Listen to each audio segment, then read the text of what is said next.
Picture this. A line of captured soldiers, their hands bound behind their backs, forced to kneel in the dust of a conquered city. Above them, on a wooden platform being constructed in real time, Mongol generals laugh and prepare a feast. But this isn't just any platform. The foundation beneath it isn't made of stone or timber. It's made of living, breathing human beings. Nobles, princes, men of royal blood who only hours before commanded armies and lived in palaces. They're bound tightly, laid flat on the ground, stacked side by side like cordwood. Then the heavy wooden boards are placed on top of them. Then more wood. Then the weight of an entire Mongol war council, climbing up to dine and celebrate their victory. And beneath it all, those men are still alive, feeling every ounce of pressure as the air is slowly, methodically crushed from their lungs. Their screams are muffled. Their ribs crack one by one. It takes hours for them to die. And the Mongols above? They eat. They drink. They toast to another conquest. This wasn't madness. This wasn't rage. This was policy. This was the Mongol way. What if I told you that the history you learned in school only scratched the surface of what the Mongols actually did to their enemies? What if the stories we've been told about Genghis Khan and his descendants were sanitized, watered down, made palatable for modern audiences who couldn't handle the truth? The Mongols didn't just conquer half the known world. They did it through a system of terror so precisely calculated, so psychologically devastating, that entire nations surrendered without a fight just to avoid the alternative. They turned punishment into theater. They turned execution into art. They turned death into a message that echoed across continents. And the methods they used, the specific ways they chose to kill their enemies, reveal something far darker than simple brutality. They reveal a mind that understood power, fear, and control on a level that still disturbs us today, 8 centuries later. But here's what they don't tell you in the documentaries. Here's the secret that's been hiding in dusty Persian chronicles and forgotten Mongol records. The worst punishments, the ones that truly haunted their victims, weren't the quickest deaths. They weren't even the most painful in a physical sense. No, the Mongols had discovered something that no empire before them had fully mastered. They had learned how to make death mean something. How? To turn a single execution into a weapon that could terrify millions. And some of these methods were so twisted, so carefully designed to violate everything their enemies held sacred, that merely hearing about them was enough to make cities open. Their gates. We're about to descend into those methods now. We're about to uncover the punishments that made the Mongol Empire the most feared force in human history. And I promise you, what you're about to hear will change the way you think about history, about power, and about what human beings are truly capable of when they decide that mercy is weakness. The year is 1221. The place is Nishapur, a jewel of Persian civilization in what is now northeastern Iran. This is a city of scholars, poets, astronomers. The great Omar Khayyam once walked these streets. Libraries overflow with manuscripts. Markets bustle with Silk Road traders from a dozen nations. The air smells of rosewater and spices. Children play in courtyards where fountains splash beneath apricot trees. This is everything the Mongol steppes are not. This is civilization at its peak. And it's about to be erased from existence in the most horrifying way imaginable. But we need to understand why. Because the Mongols didn't just randomly select cities to destroy. Every act of brutality had a purpose, a calculation. Nishapur's fate was sealed the moment a stone from its walls struck and killed Tukshar, Genghis Khan's favorite son-in-law Dadayat. The man wasn't just any soldier. He was married to Genghis's beloved daughter. And when news of his death reached the Khan's daughter, she didn't weep quietly in her tent. She made a request. A terrible specific request that would doom an entire city. She asked her father to kill everyone, every man, every woman, every child, every animal.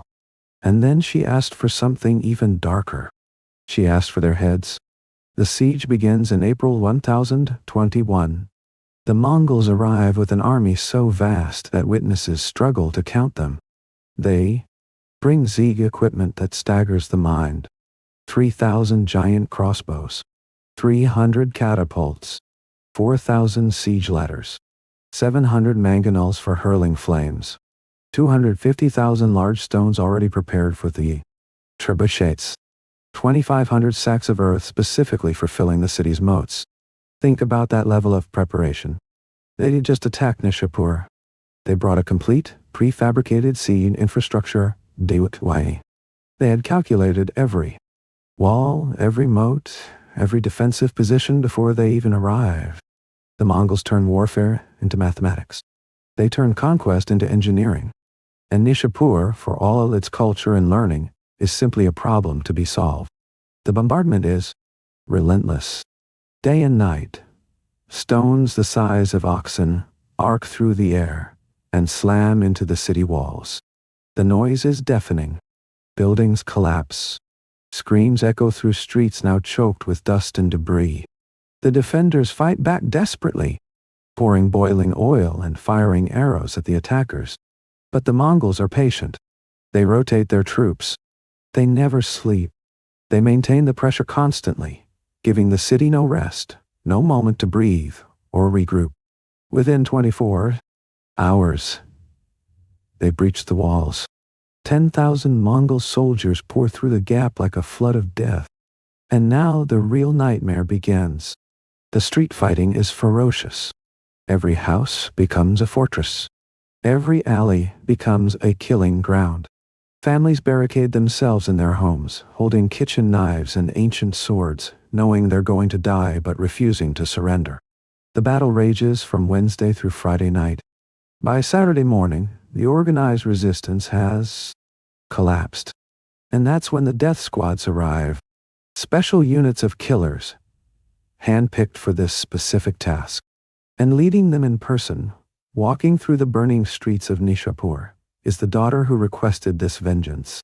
She's there to watch, show. She's there to make sure her orders are carried out precisely. What happens next isn't just a massacre. It's systematic extermination conducted with industrial efficiency.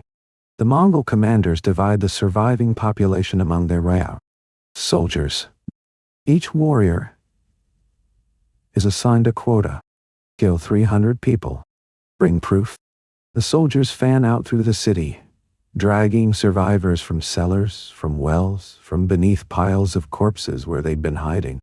Old men, young women, children clutching broken toys, scholars still holding their precious books, merchants who'd hidden their gold, artisans, farmers, everyone. They're herded into groups and then methodically executed, one by one. 300 per soldier. The killing goes on for 4 days straight. But here's where it gets truly disturbing. The Mongols don't just kill them.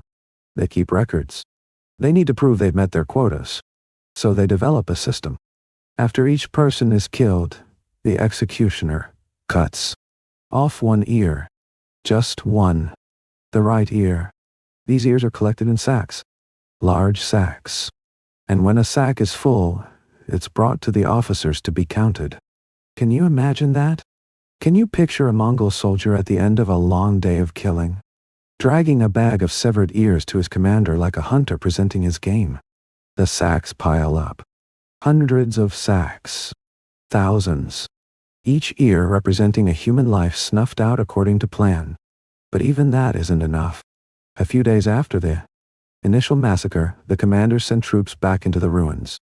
They're searching for anyone who might have survived, anyone hiding in secret chambers or underground passages. And they find them. Terrified families who've been listening to the screams and the silence that followed, praying the Mongols would move on. They're dragged out into the sunlight and killed. No one is spared. The sources disagree on the final death toll. Some say 170,000. Others claim 1.7 million. The truth is probably somewhere in between. But the exact number almost doesn't matter. What matters is that an entire city was erased. Not just defeated, not just conquered, erased. And then comes the final touch. The signature of Mongol justice. The skulls of the dead are collected, tens of thousands of skulls, hundreds of thousands, and they're arranged into 3 massive pyramids around the city's perimeter. 1 pyramid of men's skulls, 1 pyramid of women's skulls, 1 pyramid of children's skulls. These towers of bone stand as monuments to what happens when you kill someone the Mongols love. They stand as warnings visible for miles around. Travelers on the Silk Road see them from a distance and know immediately what city this used to be. The message is clear and unmistakable. This is what resistance costs. But Nishapur wasn't unique. It wasn't even the worst. Let me take you to Merv just a few months earlier. February 1221. Merv is one of the largest cities in the world at this time. A gleaming metropolis in modern-day Turkmenistan, a hub of trade and culture with perhaps 1 million inhabitants. When the Mongol army appears outside its walls, the people of Merv make a choice. They surrender. They open their gates. They believe that submission will save them. They're wrong. Genghis Khan himself comes to Merv. He has a golden throne brought to the city center. And then the real purpose of his visit becomes clear. This isn't a peaceful occupation. This is a lesson. The people of Merv are brought before him in groups, and one by one they're executed. Right there, in front of the Khan, sitting on his throne like he's watching a theatrical performance. Contemporary accounts describe it as a memorable day for shrieking and weeping and wailing. The wealthy citizens are tortured first. The Mongols want to know where they've hidden their gold, their jewels, their precious things. So they apply methods I won't describe in detail, but which involve blades and fire and screams that echo through the streets for hours. And when they've given up their treasures, when there's nothing left to take, they're killed anyway. The slaughter at Merv is so extensive that the chronicles struggle to capture it. One source claims 700,000 dead. A Persian chronicler who visited the ruins shortly afterward estimated 1.3 million corpses. Genghis Khan allegedly ordered each of his soldiers to kill at least 300 people. The same quota. System. The same cold calculation. And when it's over, Merv simply doesn't exist anymore as a functioning city. It's a graveyard. A warning. A monument to what happens when you surrender too late. When you resist even briefly before capitulating. But, here's what's really chilling about these mass killings. They weren't the punishments the Mongols feared most. The common soldier, the civilian, the peasant, they died quickly. An arrow, a sword stroke. Yes, there were hundreds of thousands of them. Yes, the scale is beyond comprehension. But, for the Mongols, these weren't punishments. These were practical matters. Population control. Terror management. The real punishments. The ones that kept enemy commanders awake at night.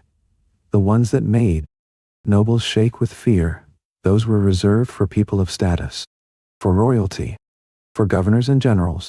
For anyone who'd personally offended the Khan or broken their word or committed what the Mongols considered a true crime against honor.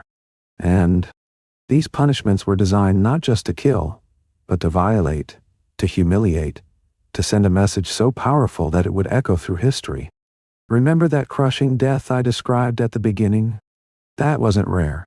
That was standard operating procedure for executing people of noble blood. The Mongols had a religious taboo about spilling royal blood. Their shamanistic beliefs held that blood was sacred, that the soul resided in it, and that spilling it directly was a form of spiritual pollution. So when they captured a prince or a king, when they took a high-ranking enemy officer alive, they had to find ways to kill them without cutting them open, without letting that blood touch the ground. And so they developed methods that are almost surgical in their cruelty. The crushing platform, death, serves multiple purposes. First, it satisfies the religious requirement because technically no blood is spilled. The victims suffocate or are crushed internally, but their skin remains intact. Second, It's a profound humiliation. These are men who commanded armies, who lived in palaces, who wielded power over millions. And their last experience on earth is being used as furniture, as a foundation for their conquerors to dine upon. The psychological torture of that is almost worse than the physical death. And third, it's slow. It takes hours. The Mongols want everyone to know what happened. They want witnesses. They want stories to spread. Prince Mstislav Romanovich of Kiev learned this the hard way. After the Battle of the Kalka River in 1223, he and other Russian princes were captured. The Mongols bound them tightly and laid them on the ground. Then they constructed a platform over their living bodies. Then they piled onto this platform and held a victory feast. They ate.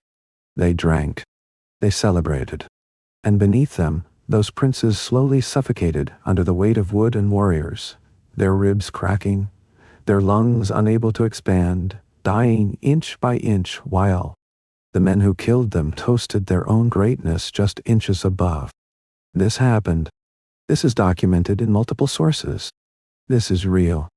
But wait, because there's another punishment that rivals crushing in its psychological horror. Take a journey with me now to the city of Otrar, modern-day Kazakhstan. The year is 1219, and we need to meet a man named Inalchukarait. He's the governor of Otrar. He's also the uncle of the Sultan of the Khwarezmian Empire. And he's about to make the worst mistake in human history. In 1218, a trade caravan arrives in Otrar. 450 merchants from Mongolia, carrying a vast fortune in silk and jade and gold. They also carry a letter from Genghis Khan himself, proposing peace and trade between the empires. This is actually a test. Genghis is gauging whether the Khwarezmian Empire will be a trading partner or an enemy. Inalchuk looks at this caravan and sees something different. He sees wealth that he can simply take. He accuses them of being spies, without any real evidence, without any authorization beyond his own greed. He has them arrested. And then, with the Sultan's reluctant assent, he has all 450 of them executed. Their goods are confiscated and sold.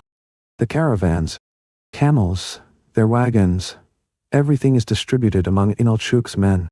One camel driver escapes and rides day and night back to Mongolia to report what happened. Genghis Khan's response is measured. He sends ambassadors. 3 men, not 2. 1 Muslim, 2 Mongols. They carry a message. Hand over Governor Inalchuk to be punished for murdering our merchants, and we'll consider the matter settled. It's a diplomatic solution. It's a way out. The Sultan of Khwarezm could have saved his empire right then.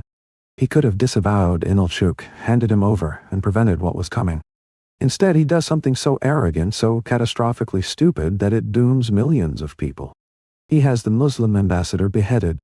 He has the beards of the 2 Mongol ambassadors shaved off, a profound insult in their culture, and sends them back to Genghis Khan with the severed head. This is the moment. This is when Genghis Khan stops being a pragmatic empire builder and becomes an angel of death. He assembles an army of 200,000 men, and he points them west. And the first city he's going to visit is Otrar, because he wants Inalchuk died personally. The siege of Otrar begins in late 1219 and lasts 5 months. 5 months of bombardment, of assault after assault, of desperate fighting on the walls. Inalchuk and his garrison of up to 60,000 men actually put up an impressive defense. They hold out longer than almost any other city will. But eventually, treachery opens the gates. A sub-commander named Khwaracha Defects opens the city gates and lets the Mongols in with part of his army. The Mongols slaughter him and his men immediately. They don't trust traitors, even traitors who help them. The Mongols pour into Otrar at night and catch most of the garrison unprepared. It's a massacre. But Inalchuk isn't caught. He retreats to the inner citadel with the remnants of his troops, about 1/10 of the original garrison. And he holds out for another month. He inflicts heavy casualties on the Mongols who try to storm his position. Eventually, he's trapped on the upper floors with just 2 bodyguards. The Mongols want him alive. They need him alive. So they're careful. They advance slowly. Inalchuk and his men, out of arrows, out of weapons, start throwing bricks down on the attackers. They kill several Mongols this way. Finally, his bodyguards are killed and Inalchuk is captured. Now comes the punishment. And this one is special. This one is designed specifically for Inalchuk's crime. He killed the merchants for their wealth. He was motivated by greed, by a lust for gold and silver and precious things. So the Mongols are going to kill him with wealth. They're going to drown him in the very thing he craved. They bring out a cauldron. They fill it with silver. Perhaps the very silver he stole from the caravan. And they heat it. They heat it until it glows white, until it's liquid, until it bubbles and smokes and radiates heat you can feel from 10 feet away. Inalchuk is held down by multiple soldiers. And then, while he screams, while Mongol officers watch, they begin to pour. The molten silver goes into his eyes first.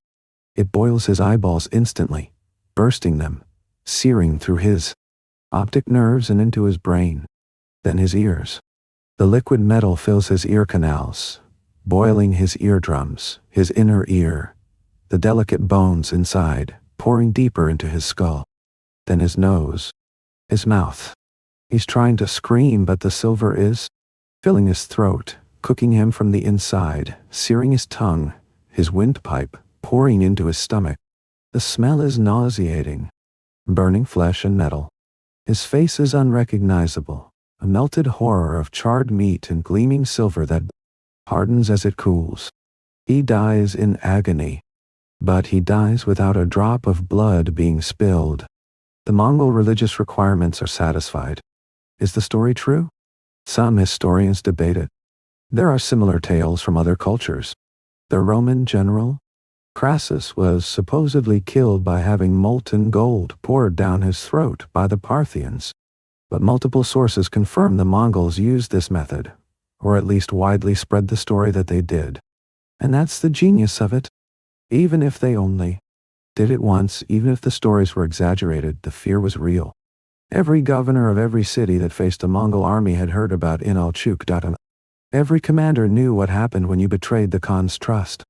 The punishment became legendary. It became a weapon in itself.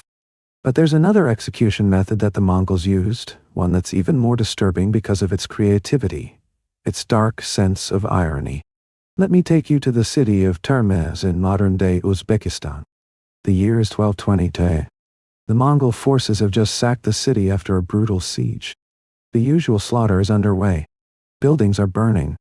Corpses litter the streets. The surviving citizens are being rounded up for execution. And then, something strange happens. A local woman about to be killed calls out to one of the Mongol soldiers. She begs for her life. She tells him she has swallowed pearls, valuable pearls.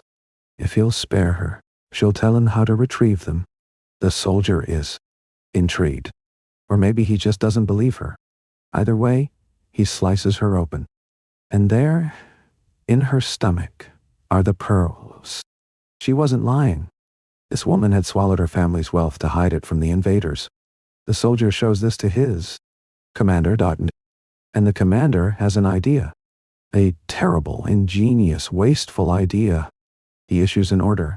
Every single corpse in Termez is to be disemboweled. Every single body is to be cut open and searched for hidden treasures. The Mongols believe that if one person swallowed pearls, others might have too. So they systematically cut open thousands of bodies. Tens of thousands. They wade through piles of the dead, slicing them open, pulling out their intestines, searching through stomach contents for gold or gems. Most bodies contain nothing. But it doesn't matter. The order stands. Every corpse, every single one. Can you imagine being one of the few survivors, hiding in a cellar or in the ruins, listening to the sounds of blades cutting through flesh, of the Mongols laughing and cursing as they perform this macabre treasure hunt? Can you imagine the smell? The sight of it? This isn't just murder. This is desecration on a scale that violates every cultural and religious norm. And that's the point. The Mongols aren't just conquering territory. They're breaking spirits. They're demonstrating that nothing is sacred, nothing is off limits, no taboo will stop them from taking what they want. The violence spreads. The terror spreads. And everywhere the Mongols go, stories spread faster. In 1258, Hulagu Khan, grandson of Genghis, brings an army of 150,000 to Baghdad. This is the capital of the Abbasid Caliphate, the heart of Islamic civilization, one of the greatest cities in the world. The House of Wisdom stands here, a library containing the accumulated knowledge of centuries. Philosophers and scientists work here. This is the Islamic Golden Age made physical. And it's about to be destroyed. The Ziga lasts weeks. Chinese Ziga engineers direct the bombardment. The walls crack. The defenses crumble. On February 10, 1258, the Mongols breach the walls and pour into Baghdad. What follows is a week of systematic destruction that staggers the world. Mind 800,000 people are killed in the initial assault and the week that follows. But the chronicles note that this number doesn't include those who drowned trying to escape across the Tigris River, or children trampled in the chaos, or those who died from disease or hunger, or simply from fear. Some sources push the total death toll as high as 2 million. The Tigris River itself becomes a symbol of the destruction. One chronicler writes that it ran black with the ink from the destroyed books of the House of Wisdom. Thousands upon thousands of manuscripts, some of them unique copies of ancient texts, are thrown into the river or burned. The accumulated knowledge of Islamic science, mathematics, philosophy, poetry, all of it destroyed in a week. The same chronicler notes that the river also ran red with the blood of murdered scholars and philosophers. The Mongols don't just conquer Baghdad. They decapitate Islamic intellectual culture. They set it back centuries. And then they do it methodically, building by building, killing everyone they find, burning everything they can burn. But here's the thing. Even in the midst of this apocalyptic violence, the Mongols are following rules. They have rules. Laws, a legal code that governs how they wage war. It sounds paradoxical. How can an empire this brutal have laws? But they do. The Yasa, the Great Law Code of Genghis Khan, contains specific regulations about warfare, about how to divide plunder, about when soldiers can loot and what they can take, about how to treat prisoners. Rule 8 of the Mongol military code states that pillaging the enemy is forbidden until the commanding general gives permission. But after permission is granted, even the lowest soldier must have the same opportunity as an officer to keep what he's taken, provided he pays his share to the emperor's receiver. This isn't chaos. This is organized terror. The Mongols attack cities that resist them with overwhelming brutality, specifically because it's efficient. Every city that sees what happened to Nishapur or Merv or Baghdad is faced with a choice. Surrender immediately and accept Mongol rule, or resist and be annihilated. The Mongols are obsessed with keeping their own. Casualties low. They number at most 2 million people trying to conquer a world of hundreds of millions. They can't afford to lose warriors in every siege. So they create a reputation so terrifying that most cities surrender without fighting. The tactics work. As the Mongol army sweeps west into Europe in 1237 to 1242, cities and towns surrender as soon as they see the Mongol banners on the horizon. The European conquest probably accounts for 1 million deaths, but many of those are in the few places that did resist. The subjugation of Iran and Afghanistan from 1219 to 1222 costs 2.5 million lives. Using these statistics, scholars estimate that the Mongol conquests between 1206 and 1242 caused somewhere between 35 and 37 million deaths. That's roughly 10% of the world's population at the time. If the same percentage of humans died today, it would mean 780 million dead. Let me give you another example of their calculated brutality. The Battle of Legnica in Poland, April 1241. The Mongols defeat a combined European force of Polish and German knights. And after the battle, they need to count their dead enemies. But you can't just count corpses on a medieval battlefield. They're scattered. They're piled in heaps. Some are buried under other bodies. So the Mongols develop a system. They cut off the right ear of every enemy corpse. Just the right ear. This prevents double counting. And the severed ears are collected in sacks. 9 large sacks. 9 sacks full of European ears. The practice spreads. In battles in Bulgaria and Russia around the same time, the Mongols collect thousands of ears. Maybe tens of thousands. The sources aren't clear.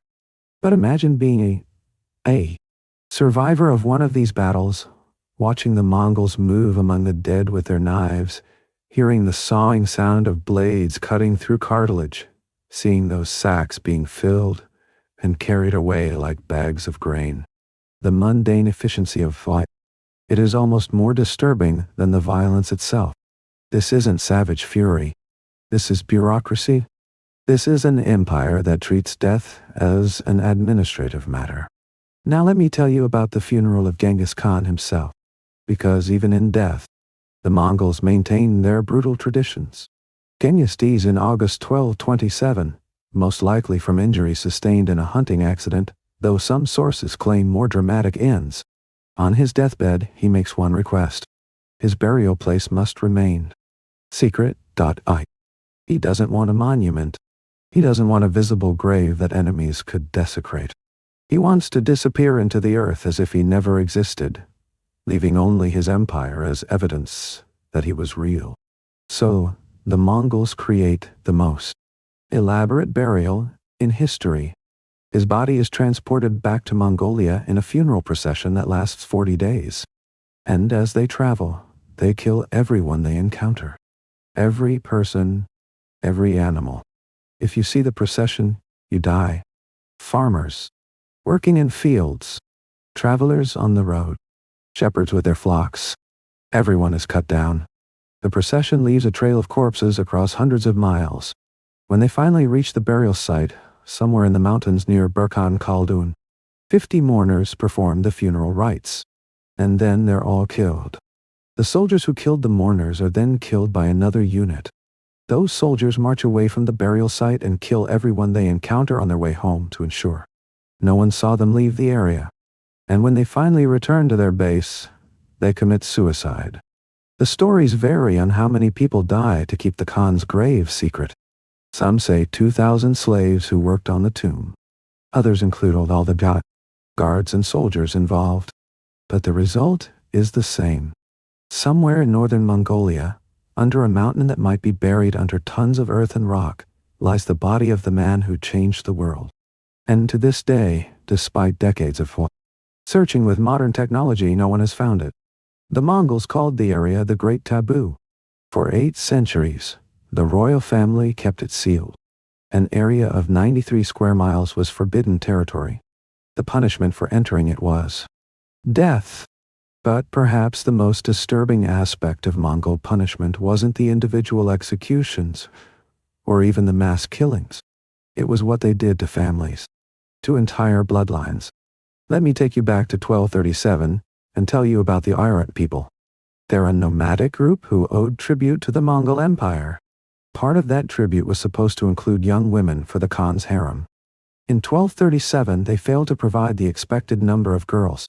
Maybe they didn't have enough. Maybe they try to protect their daughters. The reason doesn't matter. Ugai Khan, son of Genghis, and the great Khan at this time, decides to make an example of them.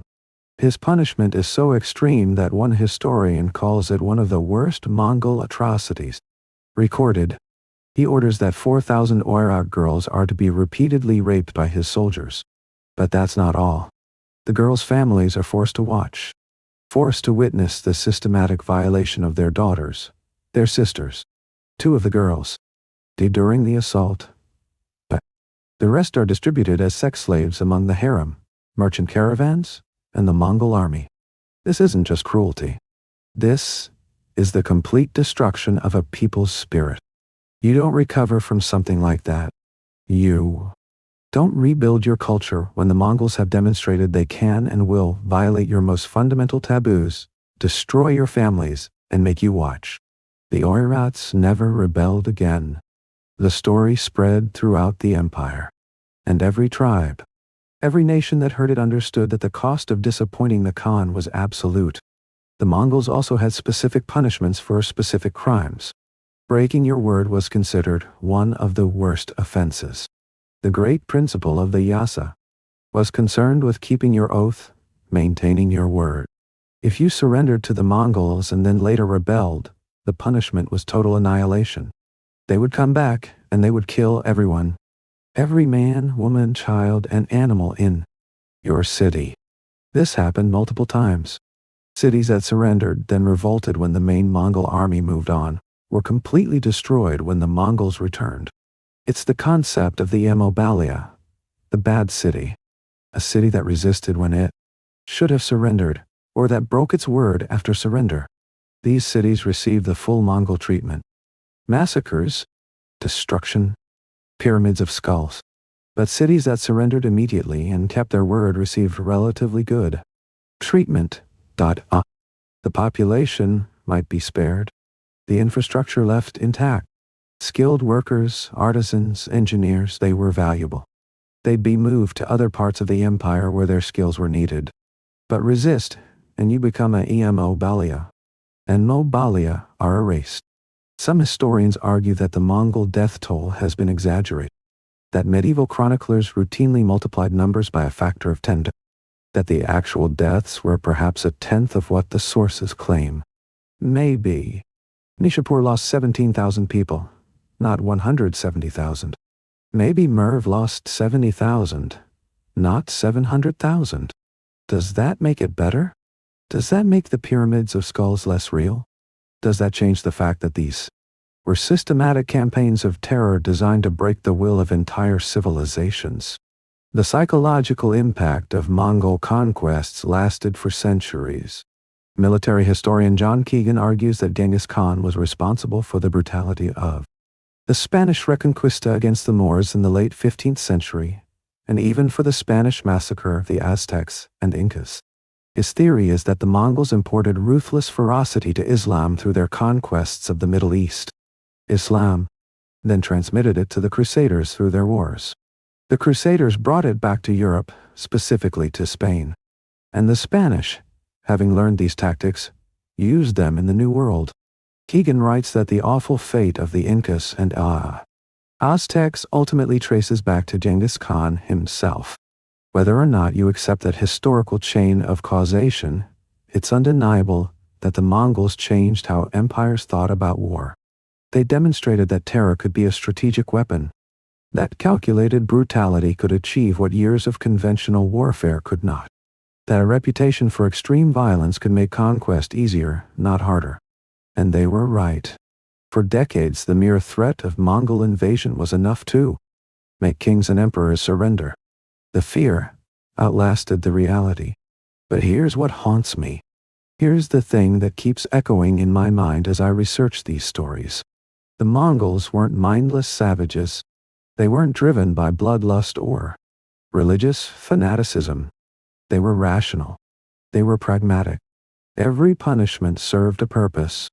The crushing deaths maintained religious taboos while still executing nobles. The molten silver execution sent specific messages about specific crimes. The mass killings maximized fear while minimizing future Mongol casualties. The pyramids of skulls were visible advertisements of what resistance costs. Even the funeral of Genghis Khan, with its trail of corpses, served to maintain the mystique and secrecy the empire required. These were calculated decisions made by intelligent people who understood psychology, power, and human nature. And that's more terrifying than random violence. Because it means they chose this. They looked at all possible ways to rule an empire and they chose terror. They chose to make fear itself their greatest weapon. And it worked. For almost a century, the Mongol Empire stretched from the Pacific Ocean to Eastern Europe, the largest contiguous land empire in human history. 12 million square miles at its peak, built on the foundation of 37 million corpses. Standing in the ruins of Nishapur today, you wouldn't know what happened there. The city was eventually rebuilt, though never to its former glory. Deori. The pyramids of skulls are long gone, dissolved by time and weather. The bones have turned to dust, but the stories remain, preserved in Persian chronicles, recorded in Chinese histories, passed down through Mongol oral traditions. 800 years later, we still remember what the Mongols did. We still talk about their punishments. We're still disturbed by methods of execution that happened before any of our grandparents' grandparents were born. That's the final victory of Mongol terror. They achieved a kind of immortality through brutality. We remember Genghis Khan. We remember his empire. We remember the methods they used to build it. How many emperors from that era can you name? How many kingdoms from the 13th century do you recall? But you know the Mongols. You know what they did. Fear transcends death. Terror outlasts empires. The Mongols understood that, and they used it to conquer half the world. So the next time you hear about the Mongol Empire, when you see Genghis Khan portrayed as a great conqueror or a brilliant military strategist, remember what that brilliance looked like on the ground. Remember the crushing deaths. Remember the molten silver. Remember the pyramids of skulls. Remember the sacks of ears. Remember the 4,000 Oirat girls. Remember the rivers running black with ink and red with blood. Remember that every square mile of that empire was purchased with terror. And remember that somewhere in northern Mongolia, buried under a mountain no one can find, lies the body of the man who created this system. The man who looked at the world and decided that mercy was weakness, that fear was power, and that the most effective way to rule was to make your enemies so terrified that they surrendered before you even arrived. He died 8 centuries ago, but his methods, his calculations, his understanding of how terror operates in the human mind, those lessons never died. They're still being studied, still being analyzed, still, in some dark corners of the world, still being used. The Mongols didn't just conquer an empire. They wrote a manual on how fear itself can be weaponized. And the most disturbing thing? It worked. It worked better than any other method of conquest in history. That's the truth they don't want to teach you. That's the secret hiding in the historical record. Sometimes brutality wins. Sometimes terror is effective. Sometimes the monsters aren't defeated. Sometimes they build empires that last for centuries. That's the dark lesson of the Mongols. That's the knowledge that still disturbs us today. Because deep down we know that under the right circumstances, in the right situation, with the right justification, human beings are capable of becoming exactly what the Mongols were. Efficient. Calculating, ruthless, and terrifyingly, devastatingly effective. If this journey into history's darkest corners has left you shaken, if you want to explore more stories that textbooks won't tell you, hit that subscribe button, because there are more secrets waiting, more forbidden histories, more truths that have been buried for good reason. Next time, we'll descend even deeper. We'll uncover punishments that make the Mongols look merciful. Drop a comment if you dare. Tell me which historical empire you want exposed next. And remember, the past isn't dead. It's not even past. These stories, these methods, these dark lessons about human nature, they're still without us, still shaping our world, still waiting in the shadows of history for someone willing to look directly at them. Are you ready to look?